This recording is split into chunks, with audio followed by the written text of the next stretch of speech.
Hello, আসসালামু আলাইকুম। আপনারা দেখতে পাচ্ছেন যে এই টিভিটার ডিসপ্লে উল্টা হয়ে গেছে। এখন এটা কিভাবে সোজা করতে হয় সেটা আপনাদেরকে দেখাবো। আমার চ্যানেলটি ভালো লাগলে অবশ্যই একটি সাবস্ক্রাইব করতে ভুলবেন না। এখানে ডায়াল করা লাগবে মেনু 1147।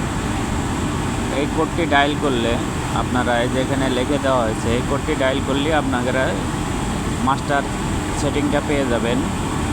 এখানে এরপরে আসা লাগবে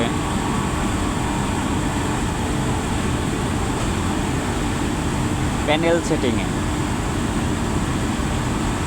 এই যে এখানে প্যানেল সেটিং আছে লেখা, প্যানেল সেটিংয়ে ঢুকবো। এখন প্যানেল সেটিং, এই যে লিখে দেওয়া হয়েছে প্যানেল সেটিং। এরপরে মিরর, এটা অন আছে, এটারে আপনি অফ করে দিবেন জাস্ট। এখানে আপনার কাজ শেষ। এরপরে এক্সিট বাটন দিয়ে বেরিয়ে যাবেন।